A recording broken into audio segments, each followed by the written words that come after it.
안녕하세요. 피부 쏙쏙 피부과 전문의 유혜린입니다. 혹시 별명이 저승사자, 김수용, 팬더, 혹은 너 혹시 어제 잠 못 잤니? 이런 얘기를 자주 들으신다면 이 영상을 꼭 끝까지 시청해 주시기 바랍니다. 오늘은 다크서클에 대해서 얘기하는 시간을 가져보도록 하겠습니다. 눈 주변 피부는 얼굴 피부 중에서도 가장 얇은 피부에 속하죠. 그렇기 때문에 눈 주변 피부 같은 경우에는 굉장히 특수한 부위라고 할 수 있습니다. 눈 피부의 구조상 혈관이 비치어지거나 피부가 얇기 때문에 이 부분을 자주 마찰을 하거나 하면은 색소 침착이나 주름이 더 생기기도 쉽고, 눈 밑 지방 같은 경우에는 피부가 이제 조금 탄력을 잃거나 하면은 돌출되기도 하고 볼륨이 꺼지면서 더 그늘져 보이기도 하고, 이런 다양한 원인 때문에 다크서클이 생길 수가 있습니다. 다크서클의 종류에 대해서 한번 생각해 보도록 하겠습니다. 먼저 첫 번째, 색소 침착형 다크서클. 색소 침착형 다크서클이라는 말은 말 그대로 멜라닌 색소의 증가 때문에 피부가 까매지는 것을 의미를 하는데요. 왜 까매질까요? 기미, 잡티 이런 색소 때문에 까매지는 경우도 있겠고, 만약에 내가 아토피 피부염이 있거나 혹은 알러지 비염, 결막염 이런 것 때문에 눈 주변 피부를 자주 비비거나 그런 식으로 마찰을 하면 색소 침착이 생길 수가 있습니다. 그래서 색소 침착이 생기면서 눈 주변 피부가 약간 그늘져 보이고 눈 밑 피부가 특히 까매지면서 피부 주름도 조금 더 져 보이고 약간 눈 밑 피부가 좀 두꺼워지면서 살짝 좀 질감도 다르게 변하는 것이 특징이라고 볼 수 있습니다. 혈관형 다크서클은 약간 푸르딩딩하게 보여지는 게 특징인데, 눈 밑 피부가 이런 볼이랑 다른 피부랑 다르게 아무래도 피부가 얇기 때문에 안쪽에 있는 구조물이 좀 비쳐 보이면서 나타나는 다크서클의 형태입니다. 피부가 얇다 보니까 안에 정맥이나 이런 부분들이 조금 보이면서 혈관 때문에 푸르딩딩하게 보여지는 것이 특징이죠. 그래서 이것의 특징 자체는 눈 밑 피부를 이렇게 좀 잡아당겼을 때 조금 더 나아 보인다? 그러면은 약간 정맥이 비쳐 보이면서 생기는 혈관형 다크서클로 볼 수 있습니다. 그리고 이제 눈 밑 지방형 다크서클은 우리가 나이가 들면 눈 밑 탄력이 좀 떨어지면서 눈 밑 지방이 좀 돌출되잖아요. 이게 돌출된 부분 때문에 그늘져서 생기는 그런 눈 밑 지방 때문에 다크서클이 생길 수가 있고, 어떤 분들은 눈 밑이 꺼지면서 그늘져서 생기는 그런 다크서클의 유형도 있겠습니다.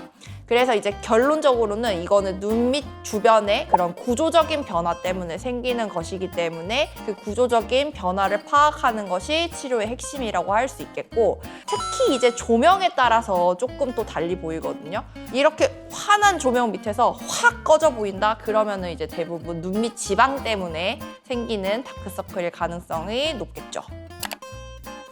자, 그래서 이렇게 유형을 나누고 원인을 나누는 이유는 이 원인에 따라서, 유형에 따라서 치료 방법이 달라지기 때문입니다. 자, 먼저 색소 침착형 다크서클 같은 경우에는 당연히 색소 때문에 생기는 것이니까 우리가 눈 주변에 토닝 레이저 같은 것을 하면 도움이 되겠고, 저자극 미백제 같은 거 홈케어로 꾸준히 써주면 도움이 되겠죠. 그리고 이제 가장 중요한 것은 색소 침착형 다크서클에서 만약에 마찰이 핵심 원인이다, 내가 눈을 자주 비비거나 뭐 이렇게 자주 만지거나 이런 습관이 있다, 그러면은 가장 첫 번째로 해야 될 것은 그 습관을 교정하는 것이 되겠습니다. 습관을 교정하지 않고 내가 계속 토닝 레이저만 하거나 미백제만 바르거나 혹은 뭐 다른 스킨 부스터를 한다? 그거는 돈을 허공에 뿌리는 것이 되겠죠. 그리고 이제 만약에 내가 마찰이나 자주 비비거나 가렵거나 하다, 그러면은 미주란 아이 같은 스킨 부스터를 맞아서 조금 피부를 덜 건조하게 하고 회복에 초점을 맞추는 것도 도움이 될 수 있겠습니다. 자, 그리고 혈관형 다크서클의 경우에는 사실 눈 밑이 피부가 얇기 때문에 혈관이 비쳐 보이는 것이거든요. 그래서 이제 눈 밑을 좀 탄탄하게 해주는 그런 시술을 하면 도움이 됩니다. 뭐 눈 주변부에 고주파 레이저나 혹은 스킨 부스터, 경우에 따라서는 혈관 레이저 같은 거를 해볼 수가 있겠는데, 사실 제가 볼 때는 혈관형 다크서클이 가장 좀 치료는 좀 덜 되고 약간 만족도가 떨어지지 않나 라고 생각이 듭니다. 눈밑 지방형 다크서클 같은 경우에는 구조적인 변화가 핵심이기 때문에 이런 구조 교정을 꼭 해야 됩니다. 이를테면 눈밑 지방이 돌출되어서 나왔다. 그러면서 음영이 진다. 그러면은 눈밑 지방을 재배치해서 튀어나온 그 부분을 빼줘야 좋아지겠죠. 그리고 혹은 내가 만약에 눈밑이 꺼져가지고 생겼다.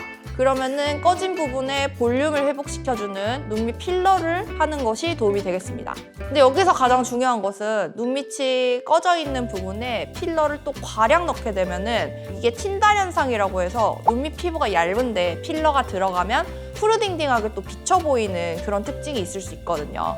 그렇기 때문에 이제 필러를 선택할 때도 피부의 특수성을 고려해서 적당한 필러를 선택을 하는 것이 굉장히 중요하겠고, 또한 만약에 내가 눈밑이 너무 꺼져가지고 아주 팽팽하게 눈밑 필러를 과교정을 한다. 그렇다고 하면 이게 또 눈밑이 볼록해지면서 오히려 그게 더 다크서클을 더 심화되게 만드는 부작용이 있을 수도 있기 때문에 눈밑 필러를 할 때는 꼭 과교정이 아니라 약간 모자란 듯 좀 더 넣고 싶은데 이 정도에서 멈추는 것이 또 핵심이겠습니다.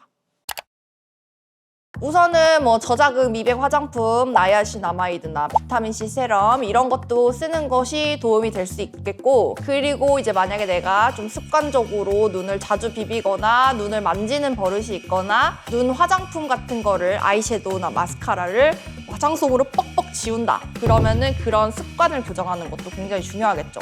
그리고 모든 질환이 그렇듯 잘 먹고 잘 자고 잘 싸고 이런 것들도 이제 다크서클이 좋아지는 데 도움이 되겠죠. 스트레스 안 받고. 그렇지만 결국에는 다크서클이라고 하는 것이 이렇게 집에서 홈케어로만 좋아질 수는 없습니다. 왜냐면 다양한 유형이 있고 구조적인 변화 때문에 생기는 다크서클이 있을 수 있기 때문에 내가 어떤 유형의 다크서클인지 이거는 정확한 진단을 받고 그리고 나서 홈케어는 사실 기본적인 거고 병원에서 치료 방침을 세워야겠죠. 자, 이제 우리가 또 이렇게 생각을 하는데요. 또 눈밑 지방 하면은 야, 연어랑 브로콜리지. 그거 먹어봐. 연어랑 브로콜리 먹으면 다크서클 좋아져. 연어의 그 오메가3 그리고 브로콜리의 비타민C, 썰포라판이라고 하는 성분이 다크서클에 도움이 되는 성분이라고 합니다. 그렇지만 연어와 브로콜리를 얼마나 먹어야 될까요? 거의 뭐 봄만큼 먹어야 되나? 아무튼 좋은 음식을 먹는 것 자체는 아무래도 삶의 질 자체와 연관이 되어 있고 내가 얼마나 평온한 삶을 사냐 이런 것과 연관이 되어 있기 때문에 다크서클이 컨디션에 따라서 좋아지는 것이지 다크서클을 좋아지게 하기 위해서 아무런 시술을 하지 않고 연어와 브로콜리만 먹는다? 좋아질까요?